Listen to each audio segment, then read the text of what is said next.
नमस्कार दोस्तों आज हम बात करने वाले हैं एक ऐसी खबर की जो भारत की डिफेंस कैपेबिलिटीज को लेकर है। दरअसल कुछ मीडिया रिपोर्ट्स ये क्लेम कर रही हैं कि डीआरडीओ ने एक ऐसा एम्बिशियस प्लान बनाया है जो भारत को दुनिया की सबसे पावरफुल मिलिट्री पावर में से एक बना सकता है। और ये जो क्लेम्स किए जा रहे हैं ये कुछ सेंस नहीं बना रहे, और आज हम फैक्ट्स के साथ समझेंगे कि ये क्लेम्स कितने रियलिस्टिक हैं और क्यों हमें ऐसी अनवेरिफाइड न्यूज को लेकर केयरफुल रहना चाहिए। लेकिन दोस्तों, इससे पहले हम इंडियन मीडिया के इन क्लेम्स को डिबंक करें, मैं आपके साथ एक इंटरेस्टिंग बात शेयर करता हूँ। चीन ने कुछ दिन पहले क्लेम किया था कि उसने मार्क 9 स्पीड वाली air to air missile develop कर ली है, जिससे वो अमेरिका के एडवांस्ड स्टेल्थ बॉम्बर्स को टारगेट कर सकते हैं। लेकिन ये क्लेम्स कितने अनरियलिस्टिक हैं, आइए समझते हैं। अमेरिका का लेटेस्ट B-21 रेडर बॉम्बर, जो 6th जनरेशन का स्टेल्थ बॉम्बर है, दुनिया का सबसे एडवांस स्टेल्थ एयरक्राफ्ट है। नवंबर 2023 में इसकी पहली फ्लाइट हुई थी और 2027 तक ये फुल्ली ऑपरेशनल हो जाएगा। इस बॉम्बर में इतनी एडवांस स्टेल्थ टेक्नोलॉजी का यूज किया गया है कि इसका रडार क्रॉस सेक्शन बहुत ही ज्यादा लो है। B-21 रेडर के डिजाइन में बहुत ही स्पेशल फीचर्स इंटीग्रेट किए गए हैं, जैसे कि फ्लश और ब्लेंडेड इनलेट्स, और साथ ही इसमें सीमलेस कॉकपिट विंडो का यूज किया गया है जो इसे रडार डिटेक्शन से बचाते हैं। तो चीन को हाई स्पीड मिसाइल की नहीं बल्कि एक ऐसे एडवांस रडार की जरूरत है जो इस स्टेल्थ बॉम्बर को डिटेक्ट कर सके। दोस्तों, जिस तरह से चीन का ये क्लेम बेसलेस लगता है, ठीक इसी तरह से इंडियन मीडिया डीआरडीओ के हाइपरसोनिक मिसाइल प्रोग्राम के बारे में क्लेम कर रहा है, जिसमें मीडिया का क्लेम है कि डीआरडीओ 15,000 किलोमीटर रेंज वाली एक हाइपरसोनिक मिसाइल प्रोग्राम पर काम कर रहा है।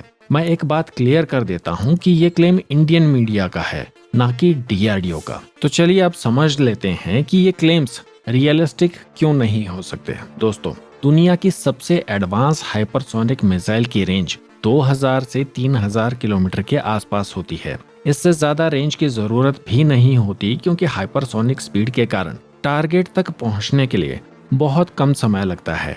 हाइपरसोनिक मिसाइल की खासियत उसकी स्पीड और मनूवरेबिलिटी होती है, रेंज नहीं। इसलिए दुनिया के सभी देश 2000 से 3000 किलोमीटर रेंज पर फोकस करते हैं। और इसके अलावा 15,000 किलोमीटर रेंज वाली हाइपरसोनिक मिसाइल का मतलब होगा कि उसे बहुत ज्यादा फ्यूल ले जाना पड़ेगा, जो कि टेक्निकली और प्रैक्टिकली दोनों ही तरह से चैलेंजिंग होगा, क्योंकि इतनी लंबी रेंज की मिसाइल के लिए हमारी ICBM टेक्नोलॉजी ज्यादा प्रैक्टिकल ऑप्शन है, जो भारत के पास ऑलरेडी है। और रही बात डीआरडीओ की एक्चुअल अचीवमेंट्स के, तो नवंबर 2024 में डीआरडीओ ने अपनी पहली हाइपरसोनिक मिसाइल का सक्सेसफुल टेस्ट किया है। इस मिसाइल की कंफर्म्ड रेंज 1500 किलोमीटर से ज्यादा की है। और इवन डीआरडीओ ने 3-4 दिन पहले हाइपरसोनिक मिसाइल की कुछ और नई टेक्नोलॉजी को भी सक्सेसफुली टेस्ट किया है, जिसमें स्क्रैमजेट इंजन टेस्ट। और इसके अलावा डीआरडीओ ने department of science and technology के साथ मिलकर स्पेशल थर्मल बैरियर कोटिंग को भी डेवलप किया है।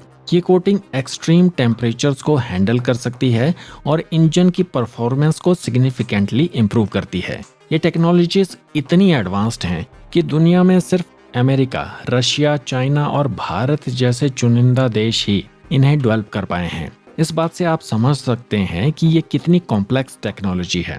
और अब एक इंटरेस्टिंग पॉइंट की तरफ नजर डालते हैं। हमारी अग्नि 5 मिसाइल, जो एक इंटरकॉन्टिनेंटल बैलिस्टिक मिसाइल है, उसकी ऑफिशियल बताई गई रेंज 5000 से 6000 किलोमीटर है। लेकिन डिफेंस एक्सपर्ट्स का मानना है कि उसकी एक्चुअल रेंज कहीं ज्यादा है। कई इंटरनेशनल रिपोर्ट्स में इसकी कैपेबिलिटी 8000 किलोमीटर से भी ज्यादा की बताई गई है। दोस्तों, यहाँ ध्यान देने वाली बात यह है कि भारत जैसे स्ट्रेटेजिक देश अपनी एक्चुअल मिलिट्री कैपेबिलिटीज को कभी पब्लिक नहीं करते। अग्नि 5 की रेंज को भी स्ट्रेटेजिक रीजन से कम बताया जाता है। ऐसा इसलिए किया जाता है ताकि international community, specially western countries में अननेसेसरी कंसर्न्स ना पैदा हों। तो अब सोचिए, जब डीआरडीओ अपनी प्रूवन टेक्नोलॉजी की भी पूरी कैपेबिलिटीज रिवील नहीं करता, तो वो एक डेवलपमेंटल स्टेज की टेक्नोलॉजी के बारे में ऐसे बोल्ड क्लेम्स क्यों करेगा। और मान लीजिए कि डीआरडीओ वाकई में 15,000 किलोमीटर रेंज वाली हाइपरसोनिक मिसाइल पर काम कर भी रहा हो,